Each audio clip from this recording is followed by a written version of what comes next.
Hello, beautiful souls. Before we dive in, let's take a moment to ground and center together. Take a deep breath in through the nose and a slow breath out the mouth. Soften your shoulders. Let your feet connect to the ground beneath you. You are here. You are present. You are exactly where you need to be. Affirm with me. I am present. I am grounded. I am a holistic healer. I am doing transformational work. I am worthy of healing and expansion. I am open to all God has for me. I honor the human behind the healer.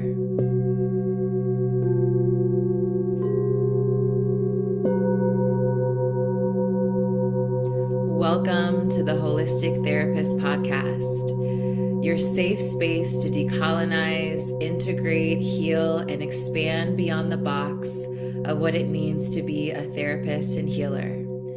I'm your host, LeNaya Smith Crawford, licensed holistic therapist, trauma-informed facilitator, yoga and breathwork teacher, sound healer, and entrepreneur. Let's get into it.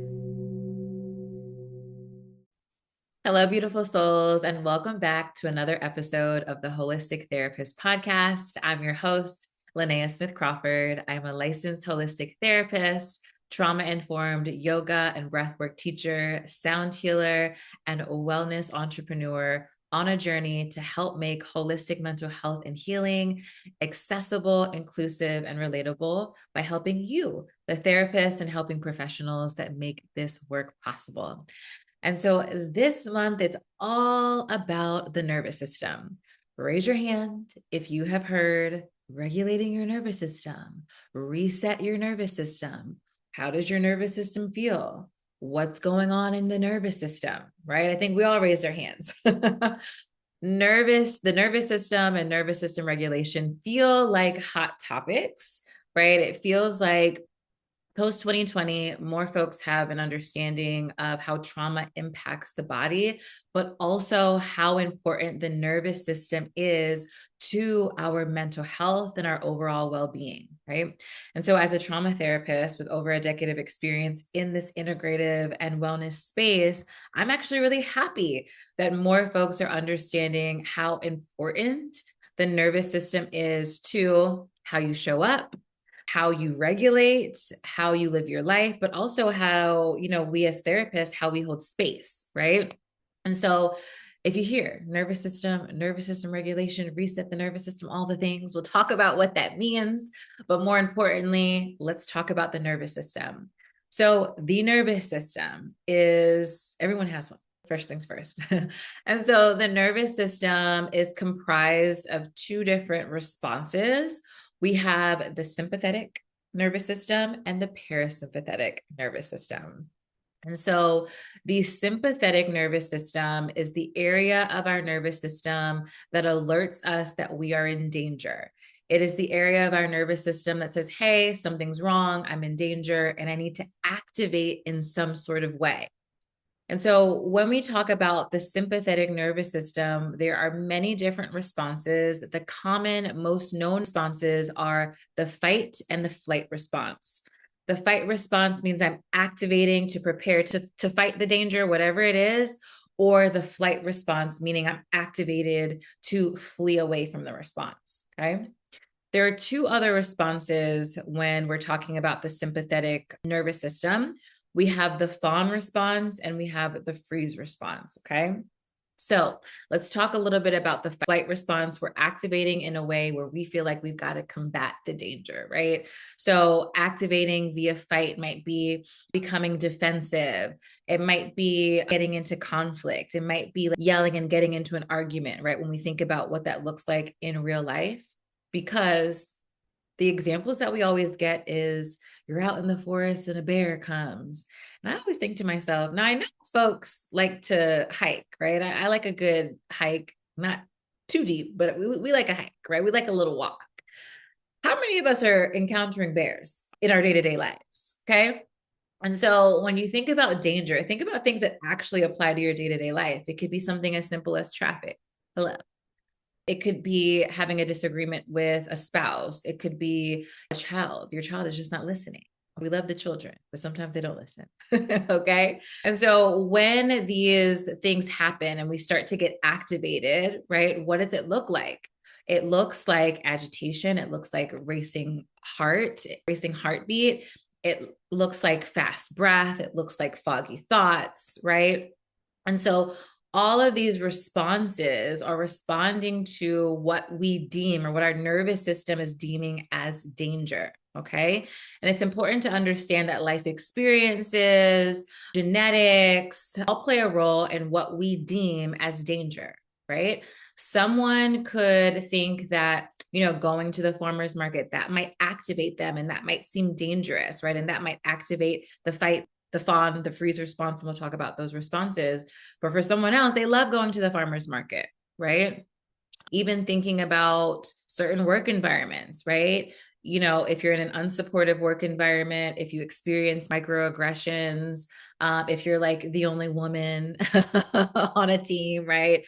The only person of color on a team, right? There might be some notes of danger, right? It may not be physical danger, but it might be alerting to your nervous system that something doesn't feel safe in this moment. Okay. So again, back to the responses, fight, we're activating. That might be we're combative, we're yelling, we are in conflict, flee. We're cutting them off. We don't want to deal with it. We're walking away. I'm still activated. I'm feeling these bodily responses, but I'm cutting you off. I'm walking away. I don't want to have anything to do with you. I'm literally removing myself. I'm fleeing. Okay. But then we have the fawn response, which is interesting and one that's not talked about as much. And the fawn response is essentially you almost trying to bargain, right? Bargain with the danger. That fawn response is similar. So think about people pleasing. Think about putting others' needs above your own. Hello, who am I talking to? Right? So that fawn response is that bargaining, that people pleasing, appeasing, that prioritizing other folks' needs, right? And so what that looks like is when you're activated, when you're in this sense of danger. So think when you're overwhelmed, you're stressed out, you're on the verge of burnout or burning out, instead of taking care of yourself, your response is to go and take care of someone else. That your response is to take on another client. Your response is to push down, right, your needs in order to appease, to people please, to do the thing. You're burnt out. Instead of saying, okay, I'm not going to take on another client, you take on another client and you're seeing those clients till 9 o'clock at night. Okay, am I talking to someone, right? So the fawn response is not as talked about as much, but especially for us as therapists and healers, it's really important that we understand this response, because I feel like a lot of us, when we are feeling overwhelmed, when our nervous system and we're feeling dysregulated, we're in the sympathetic, I think we have a good handle on maybe not being in the fight or flight, but I don't think we recognize the fawn response as much as we could. And I think that plays a big role into why we burn out, because we're like, wait, I'm just, I'm helping. I'm being of service, right? I'm leaning into my calling. Whole time. That was an indication for you to pause and to implement some exercises, implement some practices to help you regulate, right? So, and then we have freeze, right? And so the freeze response doesn't initially show up when we're feeling dysregulated. What happens is when we stay in that sympathetic response too long, we stay stressed out too long, we stay overwhelmed too long, we stay in this cycle of fight or flight or fawn for too long, then what happens is our body is like, girl, we were never meant to be stressed out for long periods of time. I'm talking about months, sometimes years, y'all. And then we get into the freeze response, which is essentially dissociation, right? Like your nervous system has been activated and in that sympathetic response for so long that, baby, we freeze, we dissociate, We become depressed. We're no longer activated to try to fight the danger. We are so depleted that we are now dissociated. We're disconnected. We are depressed. Okay. And so it's really important, especially my therapists, my healers, my leaders. It's so important that we begin to learn the practices to regulate our nervous system so that we don't get to that freeze state. Okay. So when we talk about regulating the nervous system, I've also heard reset the nervous system, which I think is a fun one. We are talking about moving from this sympathetic response that we just talked about to our parasympathetic response. The parasympathetic response is the area of the nervous system that governs our rest and digest. This is the part of the nervous system that says, we are safe, right? We're no longer in danger. We can soften, we can relax, we can breathe deeply. Okay. And so this is the response where we want to be, right? We want to be in that space of regulation. We want to be in that space where we can take deeper and fuller breaths. We can pause between the thoughts, right? We can settle. And so when we talk about this parasympathetic response, and when we talk about regulating our nervous system, I think it's so important to understand that that doesn't mean that life is perfect, that life is sunshine and rainbows and butterflies and smooth jazz in the background. Wouldn't that be nice? Okay. When we regulate our nervous system, what that means is that when life stressors happen, and because we are human and a part of the human experience is to have stressful moments, is to know suffering, it doesn't mean that when we experience life's moments of overwhelm, of stress, of suffering, we don't stay there. We don't get stuck there. We don't freeze there, but we're able to move ourselves back into that parasympathetic response, right? And so when we talk about regulating our nervous system, when we talk about moving from the sympathetic response, the stress response, into the parasympathetic response, the ease response or the relaxed response, we have to talk about the vagus nerve, okay? Now, the vagus nerve is literally the longest nerve in our body, okay? It ranges from the brainstem and it passes through the neck, it passes through the lungs, it passes through the digestive system, okay? Hello, chakras. Side note, we're talking about that at the Holistic Therapist Conference, the connection between the nervous system, polyvagal theory, and the chakras. And actually our guest this month will also talk a little bit about that. So the longest nerve in the body ranges from the base of our spine all the way down into the gut. And so you can think of the vagus nerve as somewhat of a mediator, but really the vagus nerve is attached to the parasympathetic nervous system, right? It's the main pathway for that relaxed response, that safety response, okay? And so when we talk about the vagus nerve is sending, it's somewhat of a mediator, but also it carries information from the brain into the body, from the body into the brain. And fun fact, even though the vagus nerve is carrying information, brain, body, body, brain, 80%, 80, can we put that on the screen? 80% of the information that's being carried through the vagus nerve is coming from the body into the brain. And so what does that mean, y'all? That essentially means that your body knows well before your mind can process whether you feel safe or unsafe. This is super important, y'all. When we talk about, especially when we talk about trauma, we talk about healing, right? I'm not going to go off on a tangent. Our body knows it's safe or unsafe well before we can process. And so what this means is that we as therapists and healers need to be able to integrate more practices that help to regulate our clients, our communities, and our nervous systems, okay? In order for our body to know what safety even feels like.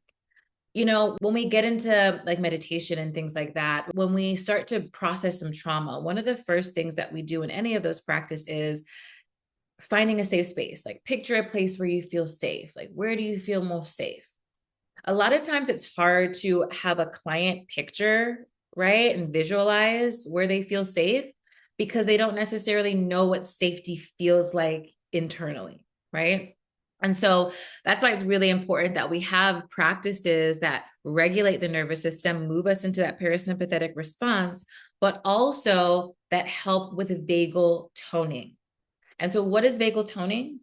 In a nutshell, vagal toning refers to how well the vagus nerve is functioning. Okay. High vagal toning means that your nervous system can more easily shift between being activated, the sympathetic or the stress response, to being calm and regulated, the parasympathetic response. Okay. And so when we can more easily move from the stress response to the calm response, it allows us to regulate, it allows us to invite in a sense of calm and ease and a relaxation a lot more easily than someone with lower vagal tone. Okay.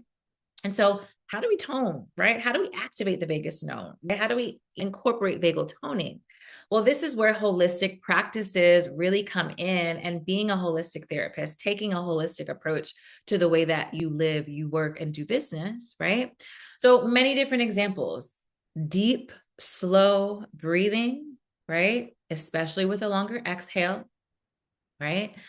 Humming, chanting, movement, yoga, sound healing, particularly when we have our sound bowls, right? Always got them with me on my desk. Laughter, gentle massage, tapping, social connection. These are all things, even like cold water on the face. I also think a sauna. I love a sauna.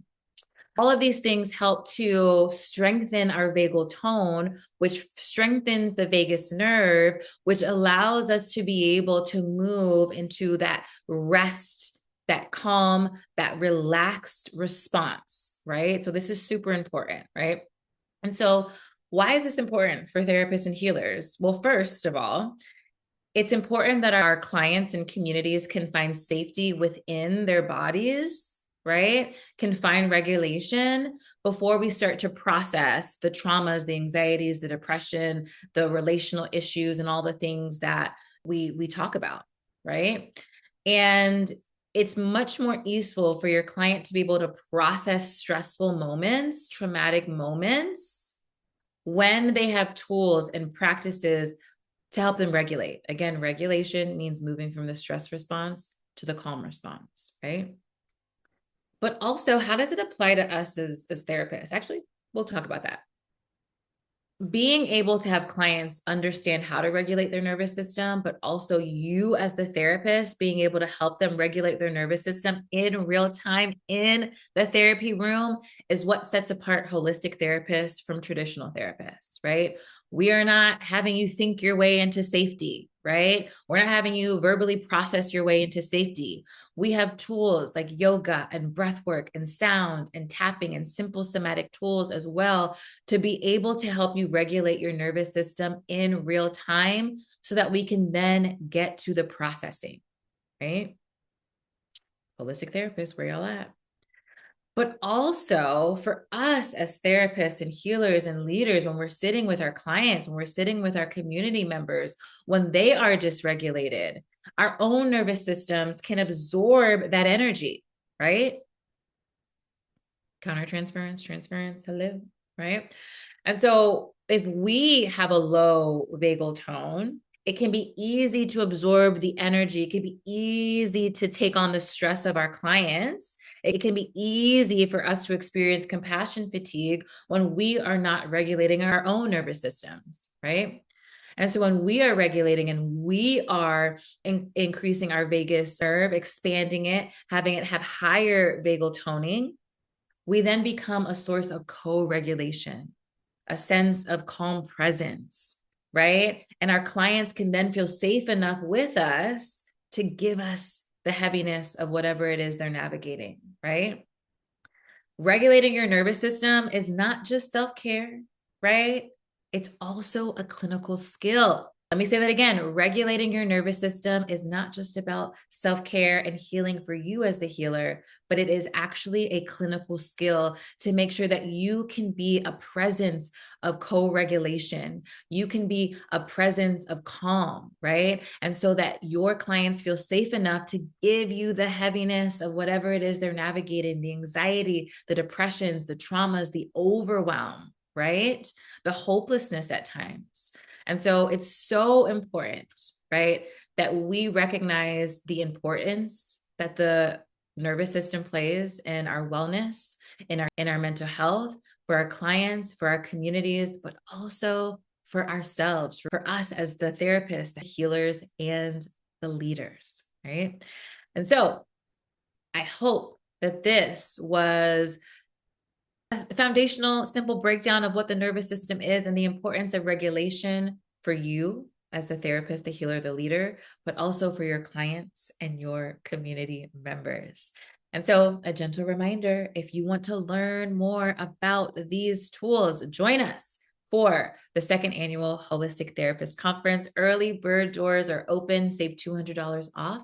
Save $200 when you join by September 1st. And when you join by September 1st, you will also receive simple somatic nervous system regulation practices. And speaking of nervous system regulation practices, join my newsletter. If you join my newsletter, you will receive, actually to join me live on Wednesdays for the month of August for simple somatic nervous system regulation practices. So the practices that I named: deep breathing, sound healing, movement, humming, tapping, all the things. We are going to engage in a practice live every Wednesday. And so if you subscribe to my newsletter, information is below.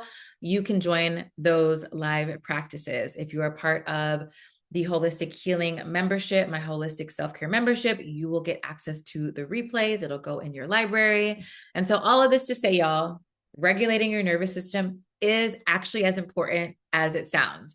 It sounds like everyone's talking about regulating their nervous system, but when you think about it, it's important that we're talking about it. But not only talking about it, it's important that we are learning practices to implement into our everyday lives, to implement into the work that we do so that we can regulate and our clients can regulate too. Thank you so much. Until next time, be well. We just talked about the importance of regulating your nervous system. Now imagine doing that work in community, surrounded by women who help and heal, surrounded by therapists, mental health professionals, and helping professionals who understand the importance of regulating your nervous system and taking a holistic approach to mental health and healing. That is exactly what we're doing at the second annual Holistic Therapist Conference, taking place October 1st through 4th at the Art of Living Retreat Center in Boone, North Carolina. When you register by September 1st, you'll save $200, and your ticket also includes free nervous system regulation practices to start your healing journey before you even arrive. The link is in the show notes. Come and heal and be in community with us. Thank you for being here, beautiful soul. The work you do changes lives. The healing you hold space for creates real change in this world. And I want to remind you that you are worthy of living well while helping your communities heal. You are worthy of the time it takes to nourish your mind, body, and soul. And you are worthy of expansion. If today's episode resonated, subscribe, leave a 5-star review, and share this with someone in your life who helps, heals, and leads. And if you're ready to go deeper, I want to personally invite you to join us at the second annual Holistic Therapist Conference, happening October 1st through 4th at the breathtaking Art of Living Retreat Center in Boone, North Carolina. Early bird doors are officially open, and this is the best price you will see for this experience. Trust me, you don't want to miss this. Grab your early bird ticket now. The link is in the show notes, and I will see you there, beautiful soul. Till next time, stay grounded, stay embodied, and keep honoring the human behind the healer. I'm sending you so much love. and I will see you next week.